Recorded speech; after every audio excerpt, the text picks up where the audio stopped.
Você tem o hábito de ler? Lembra do primeiro livro que você leu? Ou então, qual livro você está lendo nesse momento? No sábado, dia 7, foi comemorado o Dia do Leitor e nós preparamos uma reportagem para reforçar essa prática que tem um poder transformador.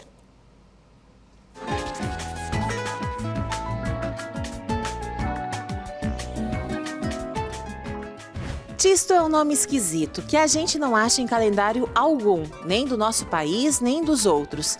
Não existe um Santisto.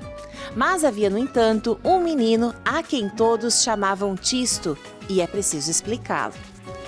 Esse é o primeiro parágrafo do livro O Menino do Dedo Verde, um clássico da literatura infantil, criado em 1957 e que até hoje tem formado gerações de leitores. A Viviane ainda nem sabia ler quando conheceu a história do Menino do Dedo Verde, que narra a história de um menininho rico, educado em casa até os 8 anos pela mãe, e que anos depois, ao enfrentar problemas de adaptação na escola, constrói uma amizade inusitada e transformadora com um jardineiro. Alguns capítulos dessa história, que traz de forma leve temas como ética, cidadania e ecologia, despertaram o encantamento de Viviane pelo mundo da leitura. E ela lia um capítulo por dia, né? Então todos os dias a gente ficava naquela ansiedade de saber como é que aquela história ia terminar. Só que aconteceu alguma coisa ao longo do projeto, assim, que ela não terminou de ler o livro pra gente. E ele estava numa prateleira que, para minha idade, ele ainda era inacessível. Então eu tive que esperar mais 2 anos para poder pegar o livro na biblioteca e saber qual que era o final daquela história. E assim, é uma história que me marcou até hoje ainda. Eu tenho várias edições do mesmo livro, que é uma história extremamente bonita, assim, que vai falar sobre questões de meio ambiente. E eu vejo que aquela professora, assim, quando ela trouxe nessa leitura pra gente, não foi algo à toa, assim, com certeza ela tinha uma intencionalidade. Algumas décadas antes do nascimento da Viviane, seu Maia era um adolescente curioso. Ele conta que aproveitava as horas vagas para frequentar a Biblioteca Pública de Joinville. Eu comecei assim, que eu andava atrás de trabalho com 15 anos, né? Por aí tudo, aí não arrumava trabalho.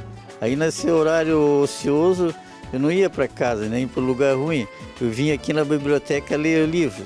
Aí gostava muito de ler. Aí eu pedia para a moça, eu quero um livro de tal jeito, assim, de história, de geografia, ciência, conhecer o meu corpo. Aí eu pegava o livro, começava a ler, aí eu enjoava daquele, ia para outro. Então eu ia aumentando o meu conhecimento, era uma riqueza extraordinária, às vezes até que eu nem sabia, né, de tanto valor que tinha.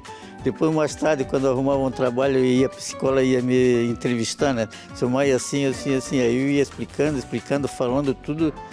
Ela disse, mas dona, tu tem todo esse conhecimento, tu tem só o ginasial, né?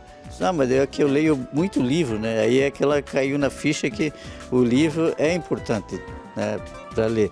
2 gerações diferentes, mas com algo em comum: a paixão pela leitura e o conhecimento. A Viviane hoje é professora e, da mesma forma que um dia foi influenciada e estimulada a ler, hoje procura praticar o mesmo em sala de aula. Quando eu levo um livro para os meus alunos, sempre tem uma intencionalidade de despertar neles, então, esse gosto pela leitura, esse comportamento leitor, essa paixão pelos livros realmente, assim. E eu vejo que as crianças gostam muito. Eu leio para os meus alunos todos os dias. E isso, assim, para mim são memórias de quando eu fui aluna e a minha professora leu para mim. E hoje eu dou continuidade com isso, lendo para os meus alunos. E eu acredito, assim, muito, que eu vejo toda a interação deles, a empolgação deles, quando eu conto alguma história, que o adulto também tem esse papel, assim, de despertar na criança o gosto pela leitura. Já o seu Odílio, hoje aos 76 anos, está aposentado, mas não dispensa o hábito de ir à biblioteca. Não, de ler não pode largar de ler, porque é igual um alimento, né? Você não pode deixar de se alimentar todo dia. E de ler também, não é só assim, ser muito guloso assim, de ler, não deixar nada. Não, tudo tem o seu tempo, né? Então, eu comecei muito nova a ler e eu espero, assim, que quando eu alcançar essa mais idade, assim, que eu realmente não perca esse hábito, né, que continue frequentando os lugares, continue lendo os livros, porque assim, eu não vejo nenhuma fase da minha vida, seja infância, seja juventude, adolescência, ou agora na vida adulta, em que os livros não façam parte, sabe? Então eu acredito assim, espero ficar igual o seu Maia e continuar lá na vida mais adulta, né, continuando lendo muito também. Nunca é tarde para você começar a desenvolver o hábito da leitura, seja de um clássico da literatura, um livro da moda ou algum livro de pesquisa. Somente aqui na Biblioteca Municipal de Joinville são mais de 49 mil itens, entre livros, revistas e jornais. O importante mesmo é apenas começar a ler. Quase não tínhamos livros em casa e a cidade não tinha livraria. Mas os livros que em nossa vida entraram são como a radiação de um corpo negro apontando para a expansão. Que bacana, né? E você aí de casa, o que está lendo? Compartilha conosco uma sugestão, um título, de repente algum comentário.